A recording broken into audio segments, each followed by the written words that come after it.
Before you can answer the question, is your home a good investment, you really need to ask yourself the question, what makes anything a good investment?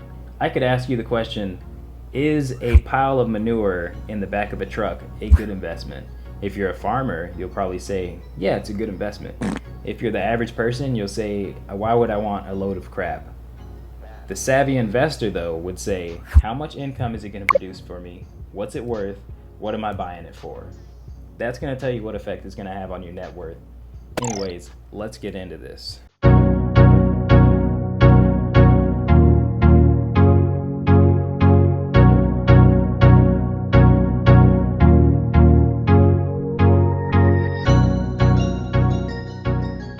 No, this is not a costume. I am in the part-time Army, aka Army Reserve, aka Weekend Warriors, aka now you see me, now you don't. Got my 0-cent lukewarm coffee. Beat that, Graham. I recently posted a video on my Instagram story. By the way, go follow me on Instagram if you don't already. And I got some responses which I was not expecting. I was writing a script for a video called 0 to a Million in 10 Years in Real Estate. And during that time, I got a little bit distracted and I went on to YouTube, as I do often. And I found this video, Home Ownership, Why It Is a Terrible Investment. So I wanted to make a reaction to this because I felt like there was a little bit of nuance missed from it, and I think there's some insights in what I have to share about the video. But it is a good video, so I'm not going to disagree with everything like a lot of these reaction channels do. They try to be, outrage and clickbait. This video is a pretty joking video. It's funny. I like the video. So I'm not going to disagree with everything in this video because there's some good points that are made. Hey guys, happy Monday. My name is Andrei Jikh, and in today's video, I want to share with you my thoughts on why I think your house is a terrible investment. Now, before you downvote this video into oblivion, let's remain calm and collected, and let's pretend that we've known each other for years and that we're great friends, and that every time I release a video, you smash that like button. And let's say we got together over our mutual love and interest for all things traveling, fine food, and investing. And then one of us says to the other, hey, let's create the worst investment we can possibly think of. What would that conversation sound like and how would it play out? I have an idea, so let's go visit my friend and see what he thinks. Hey, what's up, man? Oh, that was a pretty cool transition. Let me see if I can do that. I'm over here now. Let's go back. Hey, what's up, man? Long time no see. I love what you've done with the place. Hey, thanks, man. I just bought it recently. I'm really proud of it. And I just want to say that you look really good today. I love your watch, by the way, and your rugged good looks. That's weird, but all right. You know what? Just for fun, let's create the worst investment we could possibly think of. Sure, why not? Why? Because I know this is a very controversial video, which usually means that gets a lot of views, and that means a higher retention, higher watch time, which leads to higher revenue. That means you and I might actually eat this month. Smart. Controversial videos and controversial thumbnails, like who does that? All right, let's hear it then.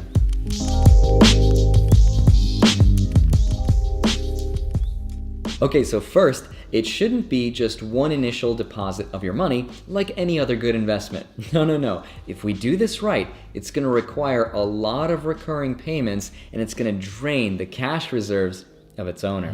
Yeah, that sounds pretty bad, man. Well, yes, and it should also be illiquid. Well, what do you mean? Well, you know how with stocks you can sell them instantly, right? Yeah, let's make this investment be the complete opposite of that. That way it takes weeks, no, months of effort, time, energy, and just stress to buy and to sell, especially to sell. That way when you need that money quick, it's gonna take a while, am I right? Ooh, yeah. Not exactly. When you build your net worth through real estate, you do have access to that money. You can loan that money back to yourself and put it over there, I feel like Patrick.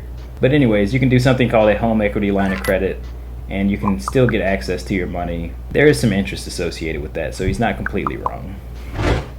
I like that. What else?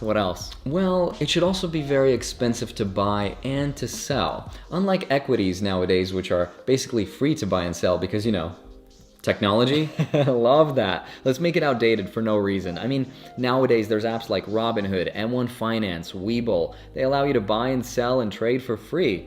Yeah, No, not for this investment though. So what he's talking about is closing costs and things of that nature. You can probably expect about 2 to 5% on closing costs. Savvy real estate investors tend to buy and hold, so the whole sell thing is just not really a part of the equation. It's a common misconception that you have to sell your real estate to make money. You don't have to sell.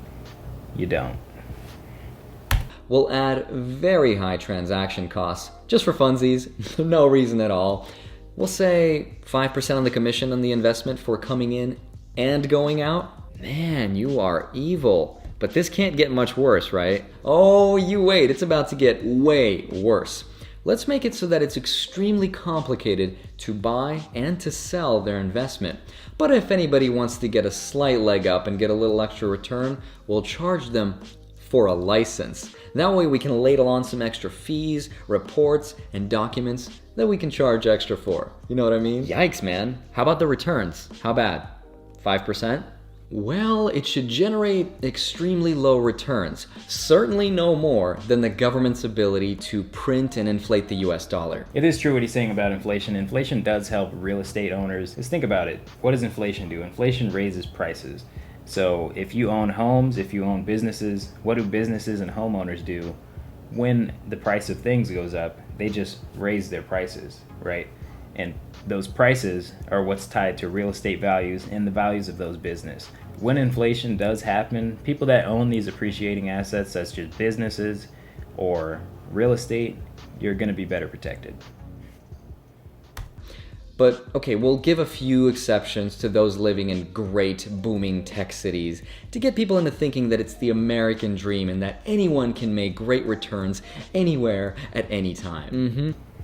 Okay, so what he's talking about is appreciation. And honestly, if you're going into real estate, besides there's some fringe examples like very high-end real estate, there's a crazy amount of appreciation in there. But most people watching the channel probably aren't going to go buy a $24 million home in Beverly Hills. What you should be focused on when you're going into real estate is your cash flow, which is how much money is left over after the mortgage is paid and rent is paid, and all the other expenses, which I'll show you a little screenshot of my calculator that I use to calculate whether or not it makes sense to buy a rental property.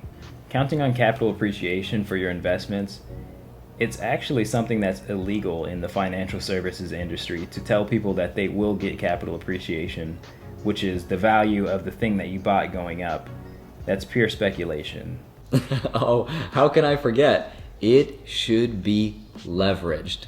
Yeah, that one is pretty great. I feel like that's margin trading in the stock market. People get so greedy. Exactly. It's not. Margin trading, you can get a margin call. For example, let's say I had about $10,000 and I buy $20,000 on margin. If you have stocks on margin and they go down by a certain amount, eventually you're going to get what's called a margin call.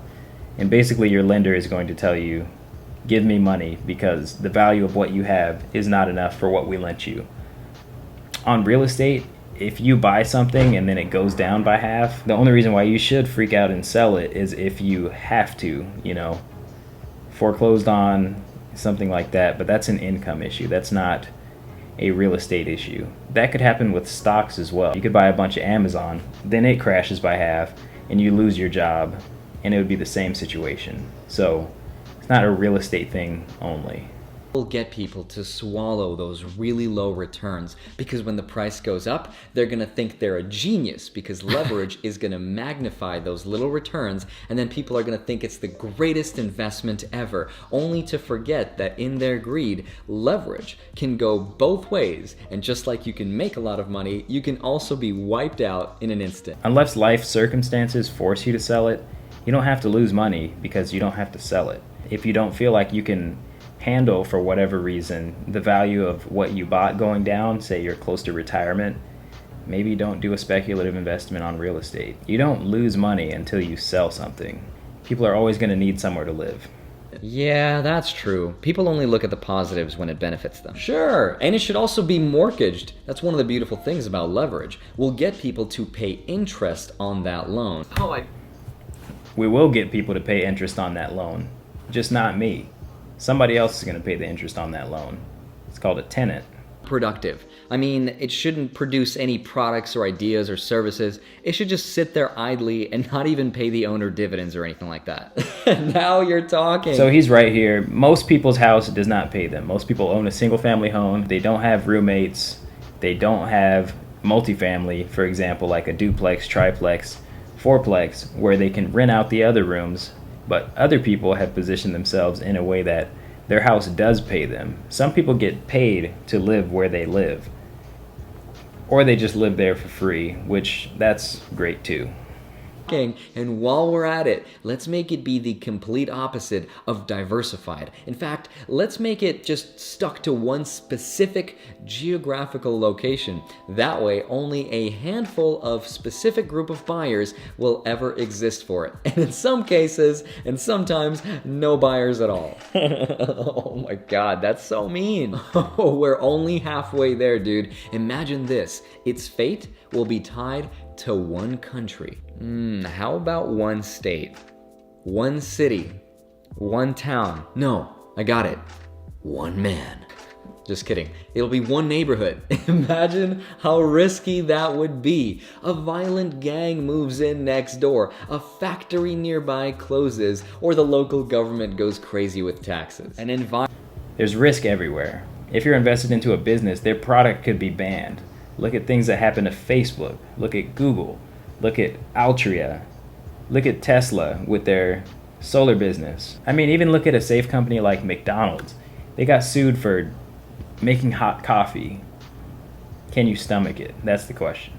Environmental disaster strikes. And we can have that investment not only crush the owner's net worth, but do it as he's losing his job and his income. Ouch, man. I'm starting to feel sorry for the poor guy. Oh, literally, poor guy. Not only is he tied to that one location, he is going to be so submissive to his employer because he's Don't have one source of income. It's going to make you submissive to your employer. He's always going to be afraid to lose his job. Poor guy is never going to ask for a raise. Well then, let's make it expensive to own. Let's make this investment something that requires an endless slew of maintenance work, which without, the investment would just crumble into dust. Yeah, and easily damaged by weather, fire, vandalism, you know, anything really. But we'll make sure to make them pay for expensive insurance coverage on those things.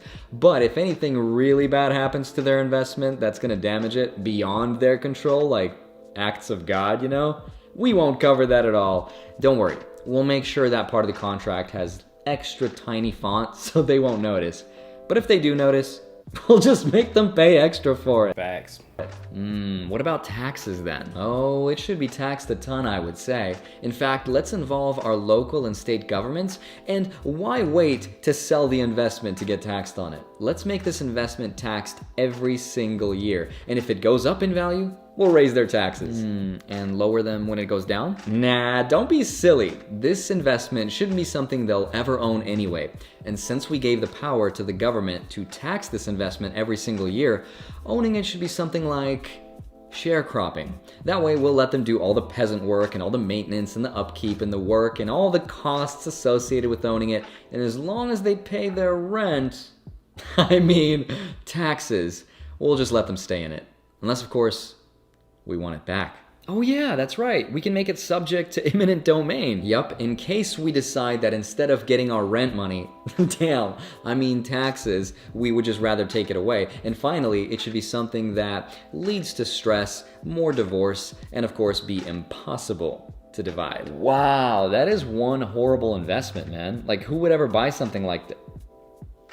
Wait, are you saying that my house that I just bought is this hypothetical bad investment that we've been talking about? Well, yeah, get the hell out of here. Dislike this video, unsubscribe, don't ever watch any of his videos, and don't ever question my intellect, my way of life, and my house ever again. The nerve of some people. The things they'll do for watch time. Anything for that watch time. Next video, 0 to a million in real estate. I'm gonna be putting that out. More insights will be shared. I really enjoyed sharing these insights with you guys. If you guys enjoy these insights, make sure you give it a thumbs up before you get out of here. And I'll see you guys in the next one.